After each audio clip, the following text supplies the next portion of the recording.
Sin duda alguna, cuando analizamos las películas de terror y vemos las historias reales que sirvieron como inspiración para ellas, suelen ser peores que las vistas en el cine, y es que el payaso Pennywise no se queda atrás, ya que en la película It Eso fue inspirada en hechos que fueron mucho peor que lo visto en la película, y que te advierto de una vez que el video que estás a punto de ver, o mejor dicho la historia, te va a dejar sin dormir.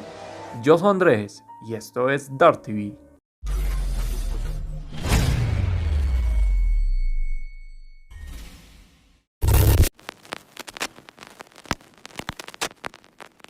La historia de este terrorífico payaso está inspirada en uno de los casos más emblemáticos de asesino serial americano. Su nombre real era John Wayne Gacy Jr., quien ante la sociedad era una persona muy generosa, brillante y emprendedor, alguien de lo que no se puede esperar nada terrible, pero que escondía algo de psicópata y alguien que asesinó a más de 30 personas entre jovencitos y adultos. Gacy nació un 17 de marzo de 1942 en el seno de una familia de raíces irlandeses católica en Chicago, Estados Unidos, y murió en el año de 1994, y es que, ojo, porque este año murieron bastantes asesinos seriales que eran bastante famosos. Él murió debido a una inyección letal y que más adelante les contaré por qué. Ahora pasemos al pasado y la infancia de Gacy, ya que parte de la maldad se pudo originar ahí.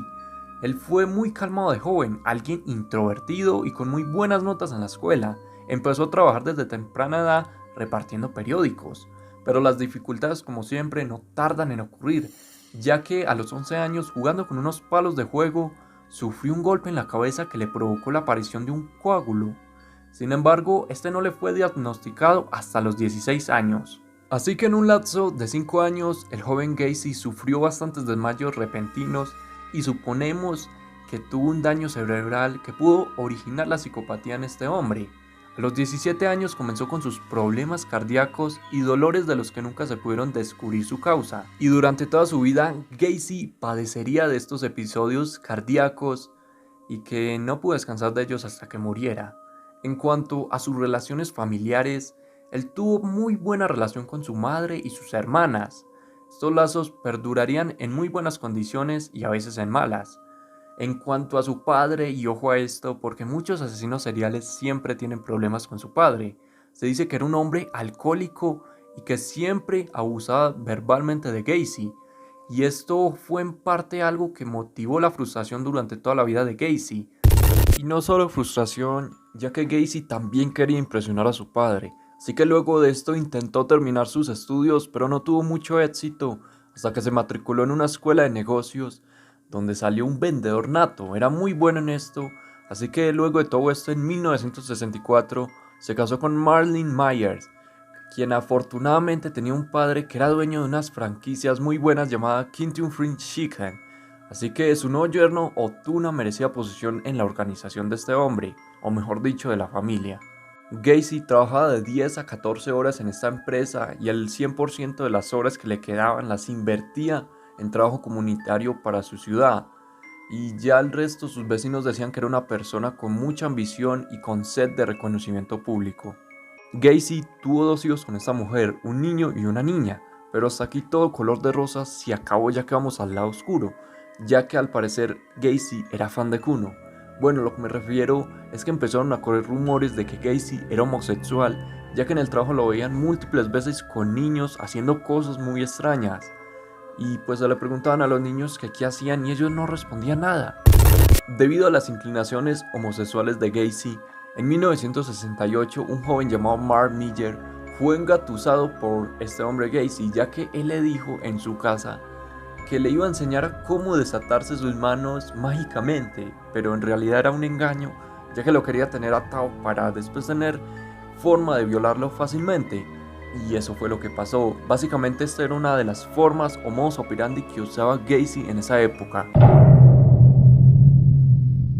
Este joven fue uno de los pocos afortunados en salir vivo de las manos de Gacy, y como era de esperarse, fue a acusar a Gacy de sodomía, por lo cual este fue sentenciado a 10 años de prisión.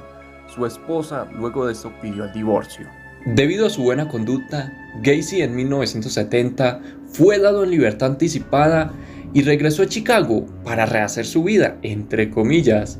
Llegó a la casa de su madre, pero se dio cuenta que debía de ser libre de nuevo, necesitaba independizarse, así que le pidió ayuda a sus hermanas, las cuales cedieron, y con esa ayuda financiera logró comprar una casa en Chicago.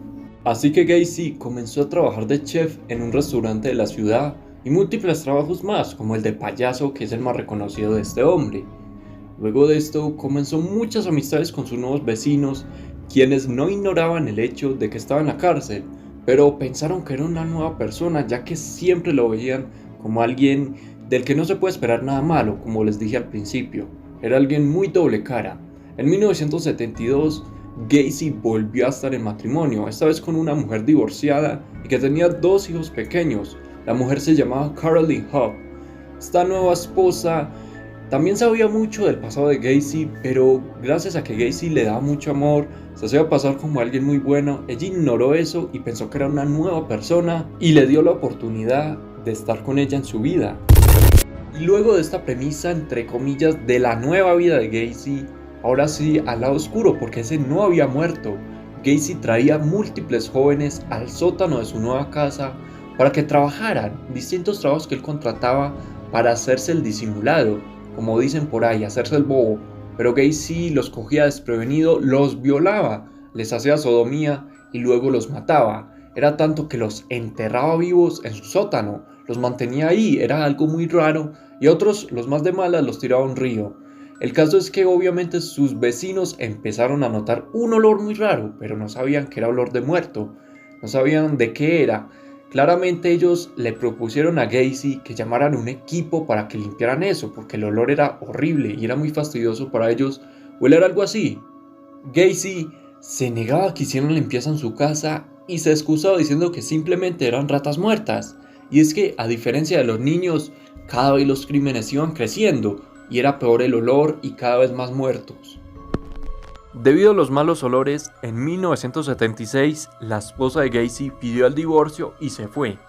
Las autoridades de la zona ya sospechaban de que había un criminal sexual por ahí, porque eran muchas las coincidencias de jovencitos muertos. Pero la fiesta del payaso estaba a poco de terminar, ya que en diciembre de 1978, la madre del joven de 15 años llamado Robert Dietz empezó a impacientarse al ver que no regresaba del trabajo. El chico se ganaba un dinero extra ayudando en una farmacia y que en un día estaba a punto de entrevistarse con un tal Gacy, que le había ofrecido mejorar su situación económica si trabajaba para él como albañil. Inmediatamente la señora fue a dar conocimiento de la desaparición del niño a las autoridades de la zona, a lo cuales ellos al investigar encontraron el nombre de Gacy en uno de los papeles del chico. Por supuesto, ahí mismo llamaron a Gacy y él no pudo ir y se excusó diciendo que estaba enfermo, pero que se iba a presentar mañana y sí fue. Y esto fue lo que sucedió después. Cuando Gacy llegó a la policía, ya se le estaba viendo el historial penal y vieron que era el hombre que hace algunos años fue preso por violar a un menor. Así que se le pidió a los oficiales de policía que revisaran su casa y encontraron un arsenal de instrumentos de tortura jamás visto en la región. Gacy a los pocos días confesó todo, dijo que mató a muchos y dijo también dónde están los cadáveres enterrados.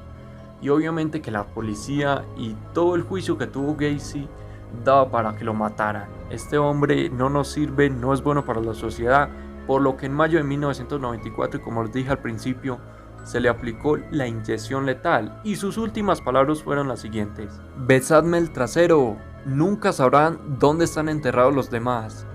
Esas fueron las palabras de Gacy al morir. Y como siempre, las historias de las películas son peores en la vida real. ¿O ustedes qué creen? Esta es una de las historias más impactantes de asesinos seriales que inspiraron a una de las películas de terror más famosas de todos los tiempos y que a todos nos encanta, el payaso Pennywise. Yo dejaré el video hasta aquí.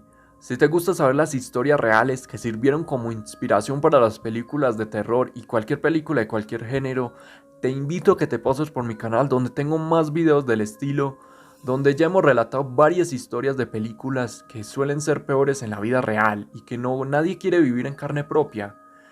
Si te gustó el video, déjame un like y suscríbete al canal para así yo sacar más historias de este estilo. Yo me despido, yo soy Andrés y esto es Dark TV.